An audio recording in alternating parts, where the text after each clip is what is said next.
सबको जय यीशु। आज हम लोग पुष्कर चर्च में आए हैं, saint Teresa's church of child Jesus. ये दिल्ली का one of the biggest churches है और यहाँ पे हम लोग आए। आज काफ़ी अच्छा दिन है हमारे लिए। आज बहुत बारिश हो रही है यहाँ पे और हम लोग बहुत मुश्किल से यहाँ तक पहुँचे हैं। 2-3 दिन से शूट करने की कोशिश कर रहे थे हम लोग, लेकिन बारिश की वजह से हम कर नहीं पा रहे थे। हम यहाँ मिलने आए फादर एलन गोम्स को। फादर एलन गोम्स एक न्यूली ऑर्डेन्ड प्रीस्ट है दिल्ली डायसिस में, very young priest and very dynamic priest. बहुत अच्छी बात उनके बारे में ये है कि he was a graphic designer, professional graphic designer and a 3D artist. करीब 4-4.5 साल उन्होंने कॉर्पोरेट में काम किया है। उसके बाद उन्होंने एक कॉल एक्सेप्ट किया प्रभु का and he become a priest. So आज बहुत अच्छा एक मौका है उनके साथ बात करने का और थोड़ा उनसे जानने का। जैसे मैंने आपको बताया था लास्ट वीडियो में, we will meet priest and उनके बारे में हम जानेंगे उनसे कि वो कैसे प्रीस्ट बने, क्यों बने, तो जानते हैं उनके बारे में। तो चलिए फादर से मिलते हैं, फादर एलन गोम्स से। फादर जी जय यीशु। ये हमारे फादर जी हैं, नए फादर जी हमारे पल्ली के। फादर जी आपसे मिलने का बड़ा अच्छा लगा आपसे मिलके, और आपसे पूछना चाह रहे थे कि फादर जी जैसे आपने जो एक्सेप्ट किया प्रभु कॉल, थोड़ा अपने बारे में बताएं, अपने फैमिली के बारे में, आपके परिवार के बारे में। सबसे पहले तो मैं आपको धन्यवाद देना चाहूँगा इस मौके के लिए, और ये मेरे लिए सौभाग्य की बात है कि मुझे ये मौका मिला जहाँ पर मैं अपने बुलाहट के बारे में लोगों के साथ शेयर कर सकता हूँ।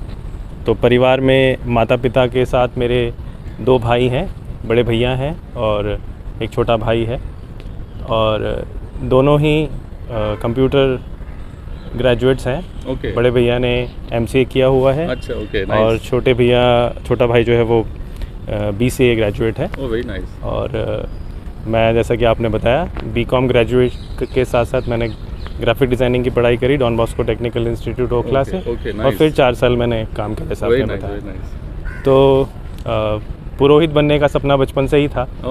जब मैं 7 साल का था तो पहली बार मैंने मेरे पल्ली में जो पुरोहित मिसा के लिए आते थे उनको मैंने बताया था कि मैं पुरोहित बनना चाहता हूँ, और फिर वहाँ से मेरी पूरी जो यात्रा है शुरू हुई।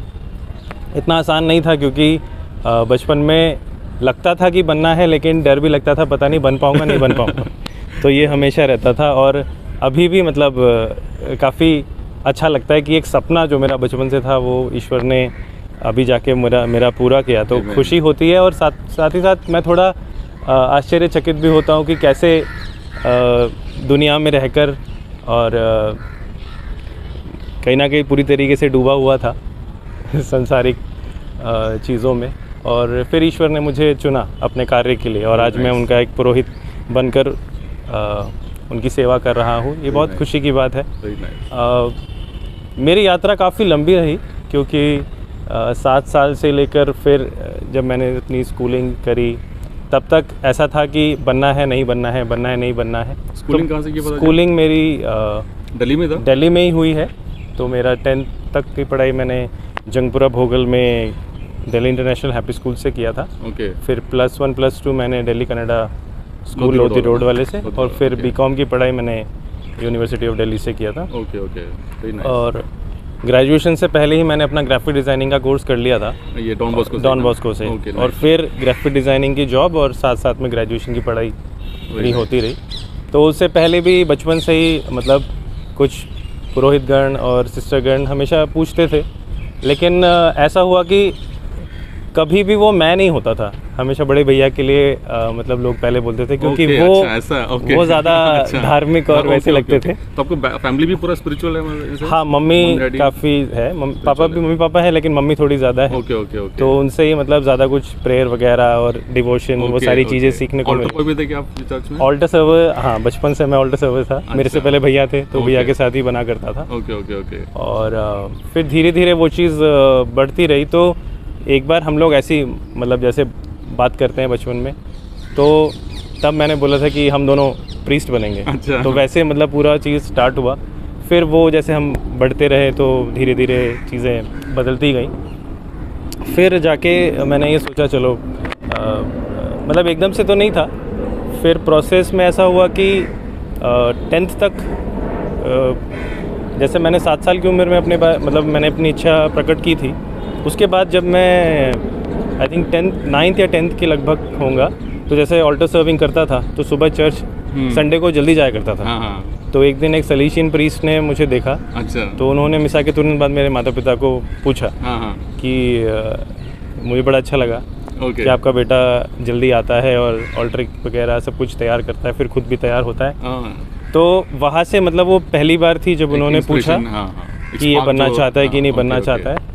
तो फिर उन्होंने मुझे ले जाकर एक छोटी बाइबल भी दी थी। वो बाइबल अभी भी है मेरे पास।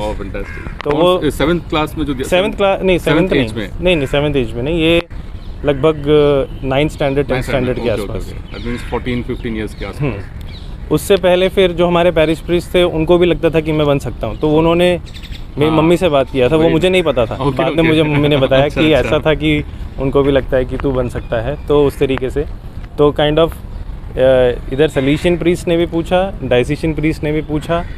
फिर जब मैं 2013 में शायद संगम विहार आ चुका था, 2012 में हम लोग आ गए थे, बट 2013 में पैस्टरल विजिट के टाइम पे जो पैरिश प्रीस्ट थे, तो ये पैलेटाइंस हैं, तो उन्होंने भी फिर सेम चीज़ मम्मी पापा से पूछा। तो सेम चीज़ उन्होंने फिर मम्मी पापा से पूछा। तो फादर ने पूछा पापा से कि कुछ मांग सकता हूँ। अरे बाप रे, ओके। है ना।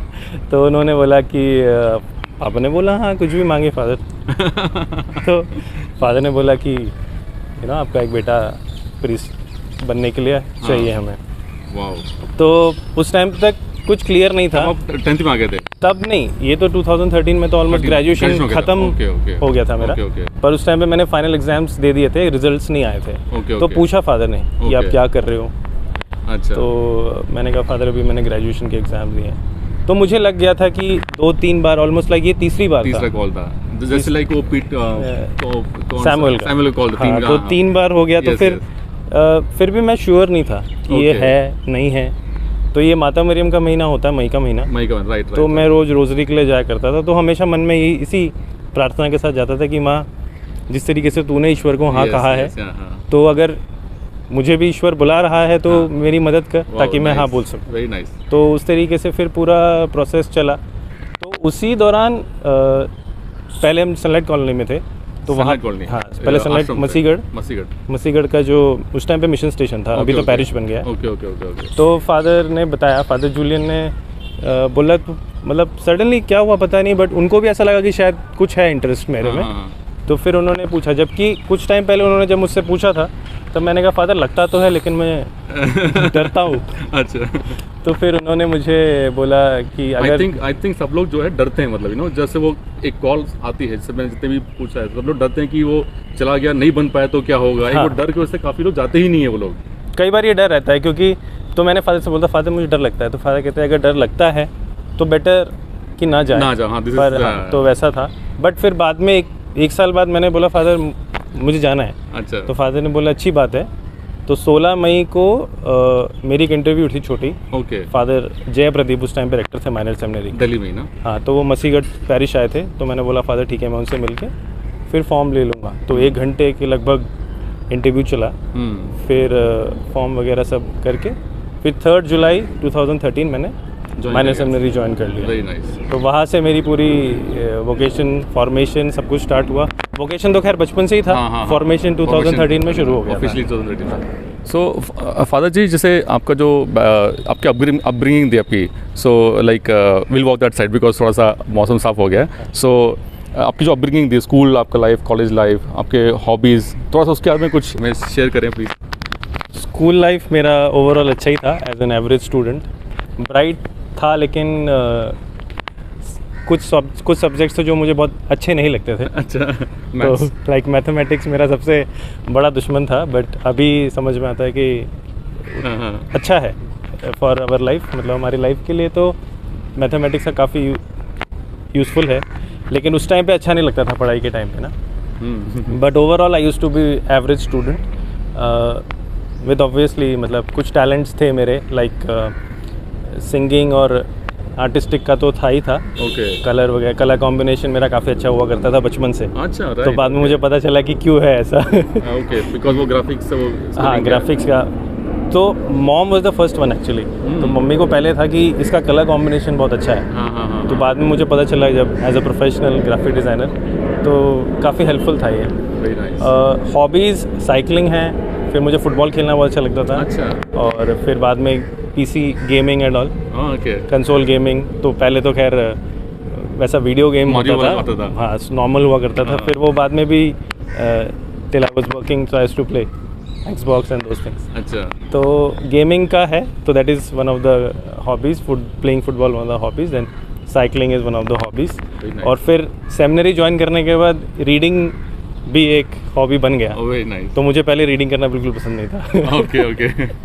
किताबें पढ़ना, तो वो सारी चीज़ें, कुछ चीज़ें जो लाइक फॉर्मेशन के बाद बदली. लाइक मेरा इंटरेस्ट साइकोलॉजी में बहुत ज़्यादा बढ़ गया. तो मैं साइकोलॉजिकल स्टडीज़ और रिसर्च जो है अपना पर्सनल टाइम पे, वो मेरे लिए काफ़ी इंटरेस्टिंग बन गया. उसके बाद फॉर्मेशन के टाइम लाइक पहले इतना वो नहीं मालूम था फॉर्मेशन के बारे में. तो फॉर्मेशन के बाद कैनन लॉ में भी काफ़ी रुचि बढ़ी मेरी. कैनन लॉ है, साइकोलॉजी है, और अभी भी कभी कभी टाइम मिलता है तो रीडिंग कर लेता हूँ. और वो तो करता ही हूँ. मतलब साइकिलिंग अभी बंद हो गया, लेकिन दोबारा शायद फ्यूचर में शुरू हो सकता है. बाकी गेमिंग वगैरह के लिए तो अभी उतना टाइम नहीं मिलता. और कोई हॉबी जो भी कंटिन्यू चल रहा हो कॉलेज लाइफ से, कुछ नया ऐड हुआ हो? या सिंगिंग है, क्योंकि बाद में सेमिनरी ज्वाइन करने के बाद मुझे शास्त्रीय संगीत सीखने का भी मौका मिला. अच्छा, तो फॉर्मल ट्रेनिंग की वजह से म्यूज़िक भी है उसमें, और भी सीखना चाहता हूँ. तो म्यूज़िक एक ऐसा हॉबी है जो हॉबी भी है और स्टडी भी है, सब कुछ है. और ओवरऑल वो मेडिटेशन में भी काफ़ी हेल्पफुल है मेरे लिए. तो उस तरीके से हॉबी जो चीज़ थी उसमें कुछ चीज़ें ऐड हो गई हैं, और ओवरऑल चल रहा है. Any instrument father? Any instrument you play? Instrument में एज सच कीबोर्ड और गिटार है. आता है पूरा? हाँ, पूरा नहीं आता है, but I have learn basics, so I want to add more. तो फ्यूचर में शायद ड्रम्स भी सीखना चाहता हूँ, so that I can contribute more to the music. So father ji, जैसे मैं पूछना चाह रहा था कि आपका जो सेमिनरी लाइफ था, थोड़ा उसके बारे में अगर आप बताएं कि कैसे ज्वाइन किया आपने, कैसा प्रोसेस ज्वाइन करने का, ईजी था या कैसा था, एंड देन थोड़ा डिस्कशन उसके बारे में, एंड मे बी फाइनली आपका ऑर्डिनेशन कहाँ पे हुआ था करके. जैसा कि मैंने बताया, 3 जुलाई 2013 में मैंने माइनर सेमिनरी ज्वाइन किया था. फिर उसके बाद मेरा फ़िलासफ़ी और थियोलॉजी बॉम्बे में हुआ. और लाइक इंटरव्यू उतना आसान नहीं था, लेकिन मेरे पास बहुत सारे सवाल थे फादर से पूछने के लिए, तो सब क्लैरिफाई करके फिर ही मैंने ज्वाइन किया. तो मुश्किल नहीं था, इवन ज्वाइन करने के बाद भी मुश्किल नहीं था. तो लेकिन जो भी प्रोसीजर है, जो फॉर्मल प्रोसीजर है, वो तो सबको करना पड़ता है, तो उस हिसाब से ज़्यादा प्रॉब्लम नहीं हुआ. और कई बार ऐसा होता है कि हम लोग सोचते हैं कि प्रीस्ट बनना कोई उतना अच्छा कॉल नहीं है. मतलब स्पिरिचुअल सेंस में बहुत अच्छा है, पर सेक्युलर सेंस में क्या होता है कि अरे प्रीस्ट क्यों बन रहा है, कुछ और भी बन सकता था. तो वैसा जो एक आइडिया था, वो एक काइंड ऑफ प्रेशराइज हमेशा करता है. पर मेरा खैर बचपन से ही था बनने का, तो मैंने कभी उन चीज़ों की परवाह नहीं की. तो मैं खुश था कि हाँ, मैं सेमिनरी में हूँ, और अब और भी ज़्यादा खुश हूँ कि प्रीस्ट बना. 29 जून 2021 संगम विहार पैरिश में मेरा ऑर्डिनेशन हुआ था. और वो मेरा होम पैरिश है. तो हमारे होम पैरिश के लिए पहला ऑर्डिनेशन, तो वो भी एक खुशी का मौका था. तो इस तरीके से मेरा पूरा फॉर्मेशन और ऑर्डिनेशन तक का जर्नी रहा है. कई बार कुछ यंगस्टर्स मुझसे बोलते हैं कि शायद अब बहुत लेट हो गया, मैं ज्वाइन नहीं कर सकता. कई बार ऐसा होता है, तो मैं बोलता हूँ ऐसा नहीं है. मतलब मैंने भी ग्रेजुएशन करने के बाद, वो मतलब काम करने के बाद फिर मैंने ज्वाइन किया, लेकिन उसमें भी एक एज लिमिट है, लेकिन वो फॉर्मेशन वाले डिसाइड करते हैं. तो वो मैं नहीं बता सकता कि क्या एज है, लेकिन ओवरऑल लाइक 25 से पहले अगर आपको लगता है, तो आप अपने पैरिश प्रीस्ट से मिलकर उनसे पूछ सकते हैं कि फादर, मुझे लगता है कि मैं बनना चाहता हूँ. जो डिसर्नमेंट का जो प्रोसेस है, वो करना ज़रूरी है, वो सबके लिए ज़रूरी है. तो वो डिसर्नमेंट होने के बाद फिर आप माइनर सेमिनरी में या आपको अगर कोई कॉन्ग्रीगेशन ज्वाइन करना है, तो उनके सुपीरियर से मिलकर, तो अलग अलग होता है. इवन प्रीस्टली मिनिस्ट्री में भी, प्रीस्टली लाइफ में भी, जैसे मैंने डायसीशियन ज्वाइन किया, वैसे अलग अलग कॉन्ग्रीगेशन होते हैं. सलीशियंस हैं, जेजुइट्स हैं, पैलोटाइंस हैं. तो वो आपके ऊपर है कि आपको कौन सा कैरिज्म आपको अच्छा लगता है, तो आप उस हिसाब से ज्वाइन कर सकते हैं. एंड आपके साथ कितने ब्रदर्स थे सेमिनरी में, एंड लाइक फाइनली कितने पास आउट हुए? लाइक मैंने सुना है कि 10% ही बाहर निकलते हैं करके. हाँ, तो ज्वाइन करते थे 10 ही या मे बी 20 ब्रदर प्रीस्ट बन के निकलते, ऐसा मैंने सुना है. बट आपके साथ व्हाट इज़ योर एक्सपीरियंस? सो 2013 में मैं जिनके साथ मैंने ज्वाइन किया था, हम लोग 13 थे. अच्छा, 13 थे, बट मेरे पैरिश से मैं अकेला था, बट बाकी सारे जो थे, तो हम लोग 13 थे. 13 में से सिर्फ मैं ही बना हूँ, तो बाकी सब लोगों ने मतलब डिसकंटिन्यू कर दिया था। ओके ओके, तो आई एम श्योर कि उससे पहले भी कम से कम 50-500 होंगे, उसमें से वो करते करते 13 पहुँचोगे। हाँ, तो ये प्रोसीजर है, तो जब वो सेमिनरी में आते हैं उसका प्रोसीजर है। फिर सेमिनरी में आने के बाद भी ज़रूरी नहीं है कि अगर आप सेमिनरी में आ गए तो आपको फादर बनना ही है, ऐसा नहीं है। तो इवन फॉर्मेशन का भी जो टाइम है 7 साल, 8 साल, 10 साल, 12 साल, वो प्रोसीजर भी डिसर्नमेंट का ही है। तो पहले डिसर्न करना है कि मुझे सेमिनरी ज्वाइन करना है कि नहीं करना है। उसके बाद जो हमारी फॉर्मेशन की पढ़ाई होती है, फ़िलासफ़ी पढ़ने के बाद हम लोग थोड़ा सोच विचारते हैं कि जीवन क्या है, जीवन का मकसद क्या है। तो फिर उसके बाद काफ़ी चीज़ें क्लियर हो जाती हैं, तो हम डिसाइड कर सकते हैं कि मुझे आगे बढ़ना है कि नहीं बढ़ना है। तो फॉर्मेशन डिज़ाइन इस तरीके से होता है कि वो हमें मदद करता है सोचने में कि हमें पुरोहिताई जीवन में आगे बढ़ना है या दूसरे जीवन में आगे जाना है। क्योंकि चाहे पुरोहिताई का जीवन हो, चाहे वैवाहिक जीवन हो, हमारे लिए दोनों ही संस्कार हैं और दोनों ही बुलाहट है। करेक्ट। फादर जी, एक और मन में सवाल आ रहा था कि आपका जो सपोर्ट सिस्टम था, जो आप प्रीस्ट बनने की तरफ जा रहे थे या सोच रहे थे आप बनने का, स्पेशली आपके पेरेंट्स, आपके ब्रदर्स, आपके बाकी सिबलिंग्स, जो आपके कजिन्स होंगे, आपके जो फ्रेंड्स होंगे, school friends, college friends, even जो आपने जहाँ पे रिज़ाइन किया हो, अपने कॉर्पोरेट लाइफ में रिज़ाइन दिया हो आपने, वहाँ पर क्या रिएक्शन था, उनको क्या रिएक्शन था आपका व्हेन यू सेड मुझे प्रीस्ट बनने जाना है करके? तो पहली बात तो घर का रिएक्शन पॉजिटिव भी था, नेगेटिव भी था, 50-50। तो मम्मी खुश भी थी और दुखी भी थी क्योंकि बेटा जा रहा है। और भाई लोग भी थोड़े मतलब पहले थोड़े शॉक हुए, बट उनको पता था कि कुछ तो है, क्योंकि हम लोग बचपन में प्रीस्ट खेलते थे। अच्छा। पर मैं कभी प्रीस्ट नहीं बनता था, बड़े भैया बनते थे, मैं कभी नहीं बनता था। तो उनको लगता था, लेकिन हमेशा यही होता था कि अगर तुझे बनना है, अगर तू चाहता है, चाहे वो मम्मी पापा हों, चाहे वो भाई लोग हों, उनका हमेशा रहता था कि अगर तुझे बनना है, तू बनना चाहता है, तो अगर उसमें तेरी खुशी है तो हम तेरे साथ हैं। दोस्तों का जो रिएक्शन था वो काफ़ी अलग सा था। पहला और सबसे ख़तरनाक रिएक्शन, अरे तू फादर बनेगा, शादी नहीं करेगा। तो ज़्यादातर कलीग, दोस्त, कॉलेज, स्कूल वाले, ऑफिस वाले, उनका यही था, शादी के आसपास उनका घूमता था कि अरे प्रीस्ट बन रहा है तो शादी नहीं कर पाएगा। पहला क्वेश्चन, शादी नहीं करते ना, तो उस तरह का क्यूरियोसिटी वाला क्वेश्चन हमेशा आता था। बट बाद में जब मैं बन गया, मतलब सेमिनरी में आया और फिर उन्होंने मुझे देखा, और अभी तो खैर प्रीस्ट बनने के बाद पूरा अलग ही एटीट्यूड चेंज हो जाता है। तो उस तरीके का एक्सपीरियंस रहा। सपोर्ट सिस्टम मैं कहूँगा परिवार, पहला सपोर्ट सिस्टम। फिर मेरे स्वर्गीय spiritual director father Jerome, Jesuit priest, last year उनका देहांत हो गया। तो 5 साल वो मेरे स्पिरिचुअल डायरेक्टर थे। स्पिरिचुअली उन्होंने मुझे गाइड किया और मुझे लगता है कि एक पिता की तरह उन्होंने 5 साल मुझे संभाला। तो वो भी एक बहुत बड़े सपोर्ट सिस्टम मेरे रहे। और उसके बाद ऑफ कोर्स माता मरियम की मध्यस्थता द्वारा, तो रोज़री और उनकी जो भक्ति मैं करता था, उनसे भी मुझे बहुत सपोर्ट मिला। और अल्टीमेटली ईश्वर की इच्छा थी कि मैं पुरोहित बनूं, तो उनका साथ हमेशा था, जो मैंने महसूस किया। और सेमिनरी ज्वाइन करने से पहले भी छोटे छोटे चमत्कार कह सकता हूँ मेरे जीवन में हुए। और उनके बारे में मैं फिर कभी बताऊँगा, बहुत सारे हैं। और सेमिनरी ज्वाइन करने के बाद 2015 में जब हम लोगों का 1 मंथ रिट्रीट चल रहा था, उस टाइम पे एक मेडिटेशन के दौरान मुझे गॉड एक्सपीरियंस मिला। तो उसके वजह से मेरा जीवन और भी ज़्यादा बदल गया और मुझे विश्वास होगा कि हाँ, प्रभु ने मुझे बुलाया है अपने कार्य के लिए। तो ऐसे धीरे धीरे लोगों से भी सपोर्ट मिला और ईश्वर से भी सपोर्ट मिला।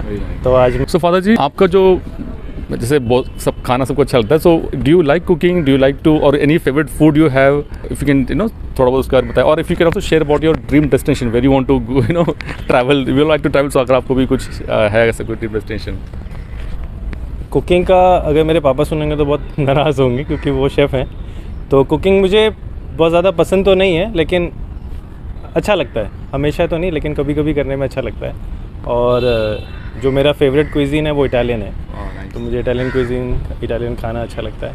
और dream destination as such holy land कहूँगा मैं, क्योंकि वहाँ पे जाने का सपना है अगर कभी जा पाया तो। और बाकी मुझे यूरोप ओवरऑल अच्छा लगता है, तो मे बी लाइक इटली में वेनिस और उस तरफ का जो भी लोकेशन है मुझे बहुत अच्छा लगता है। और उसके अलावा होली लैंड मुझे बहुत अच्छा लगता है। तो फादर जी, कुछ फाइनली, ये मेरा फाइनल क्वेश्चन है, और आपको यूथ के लिए कुछ, अगर आपको हमारे यूथ के लिए कुछ मैसेज देना चाहते हो अगर आप, तो पहली बात तो यंगस्टर्स के लिए मैं यही कहना चाहूँगा कि जीवन का जो भी मकसद है वो हमेशा तो नहीं एकदम से पता लगता है, उसको ढूंढना पड़ता है। पर अगर लगता है कि पुरोहिताई जीवन में जाना है या धार्मिक जीवन में जाना है, प्रीस्ट बनना है या रिलीजियस बनना है, तो उसके लिए हमेशा टाइम है। और टाइम रहते रहते अगर हम हमारे प्रीस्ट से, हमारे सिस्टर्स लोगों से बात करके, डिस्कस करके जितनी जल्दी हम उस चीज़ को पता करेंगे उतना हमारे लिए अच्छा रहेगा। और अगर वोकेशन नहीं भी है तो अगर वैवाहिक जीवन के लिए भी जाना है तो उसमें भी बहुत मदद मिलती है। तो कभी ऐसा नहीं सोचना है कि कहाँ जाएँ, कैसे जाएँ। तो हमेशा ये इजी है हमारे लिए पता करना। हमारे पैरिश प्रीस्ट और जो भी फादर गन्स हैं या जो भी हमारे जो सिस्टर गन हैं हमारे आसपास, उनसे हम हमेशा पूछ सकते हैं। रही बात मेरा मैसेज, तो मैं ये भी कहना चाहूँगा, जैसे मेरा प्रीस्टली मोटो है लव एंड लाइफ।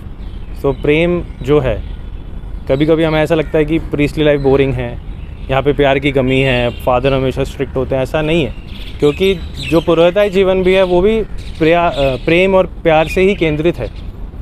अल्टीमेटली प्रभु यीशु के प्यार को हमें हमारे जीवन द्वारा लोगों को पहुँचाना है।